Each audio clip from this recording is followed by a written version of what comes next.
Hi, and welcome to another episode of Growing Up. Today, we are prepping for D-Day.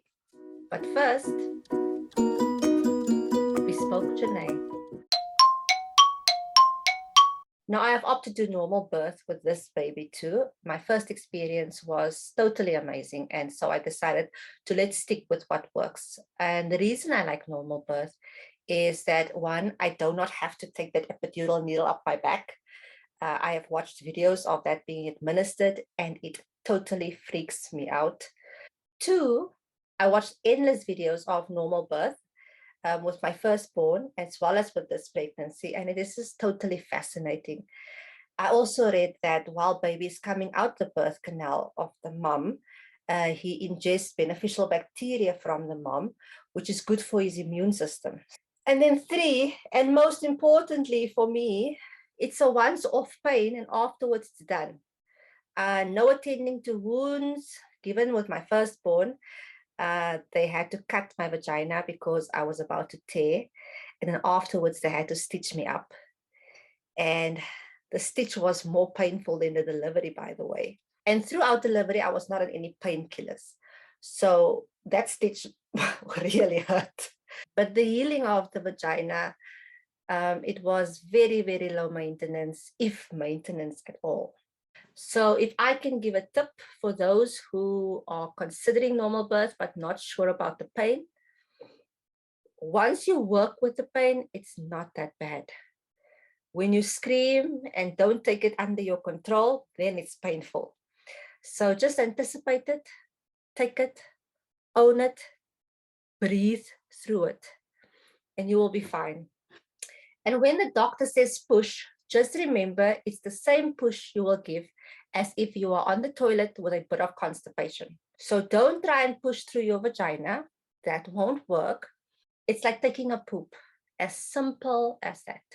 So I really hope I do get the opportunity to give normal birth and that it is as pleasant as it was the last time. Now, at about 32 weeks, I went to book my bed for labor. And the bed booking normally also consists of the opportunity to see your baby via that 4D scan that they do. But since we had to postpone our bed booking appointment because we were on holiday, we missed the deadline of seeing baby, which is 27 to 30 weeks for most places in South Africa, but generally between 27 and 32 weeks. They don't do it before that period because your baby has very little fat under their skin. So the bones of his face will show on the scan. And they don't do it after that period because the position of your baby's head may have already gone deep down your pelvis, so you won't be able to see his face. I didn't know that. I was so excited to see him since throughout our antenatal visits, he's been lying on his tummy, not allowing us to get a glimpse of his facial features. Now, at the bed booking, I also received a list of instructions for D-Day. So how the labor process will work with the COVID-19 protocols. My partner or baby daddy is allowed to be with me during the delivery and then for 2 hours after the delivery. Then he has to go home. Then I'm stuck there all by myself. Then he can come visit me for 1 hour a day. And I can only have that one visitor, and he has to have his COVID results the same as me. So it's safe to say I'm not planning on staying long. I also received a list of the necessities that are required. So I went to go buy it this past week. And these items are for whether you go to a cesarean or whether you are going to go the normal birth route. So maternity pads for the bleeding that happens after you give birth, linen savers for the bed so that you don't, if you have an accident from your maternity pads, then you don't bleed onto the bedding. Disposable panties, and you would be surprised how cheap these are. It's 27.95 Rand for 3. All of these stuff actually is very cheap. I bought 2 just in case I tear one or something happens.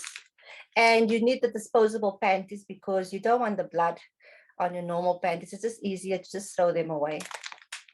Coarse salt. which you can bath in to help clean up the wound and help it heal quicker. I didn't use this the last time because I wasn't given my own room and I didn't have bath facilities. But they said now with COVID, I will get my own room. So I'm packing it just in case. Either way, I will need it when I get out of the hospital. So then breastfeeding bra. And these are cool because you put it on, click off, and then you can nurse baby. So I got 2 of these just in case. I haven't washed them yet, so I am not going to pack them. Nursing pads so that you don't leak, because I completely forgot that you normally leak when you breastfeed. So this was a very nostalgic moment when I got these and I was thinking, okay, that happens. I forgot. And then they said nipple cream, but I didn't use nipple cream the last time. So I'm not going to pack or buy nipple cream. I'll get it if there's a need for it. When baby latches, then breastfeeding is not painful at all. And I got some PJs for me. It's always nice to wear nice PJs in a hospital. Again, I didn't wash it yet, so I'm not going to pack this in the bag. And then for baby, newborn nappies. And remember, the newborn is very important since it accommodates for the navel cut. And then some wet wipes and some bum cream, shampoo, baby wash, baby massage oil and lotion. And they will show you how to wash baby, which is awesome how they do it. And then some surgical spirits and some cotton wool. And this is to clean the navel on a regular basis. But you also use the cotton wool to wipe a baby's eyes during bath time. And then you need to pack in some adorable vests for baby. So small. Can't believe how small it's going to be. I haven't washed it yet. And some clothing as well. So small. And then you need some receiving blankets. They said 4. And this is to swaddle baby. Swaddling is very important for newborns because it makes them feel safe.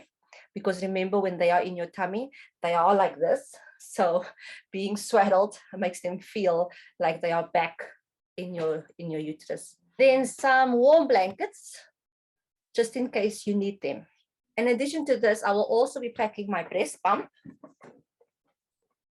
and some small bottles and some cleaning apparatus. I'm packing my breast pump and bottles because as soon as I start pumping, the better for my milk supply.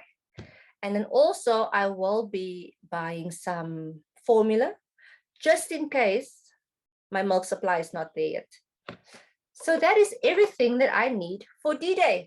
Let me get to cleaning the fabrics so that I can pack them. And our next video, we will discuss the parental leave that is required when baby is here. See you then.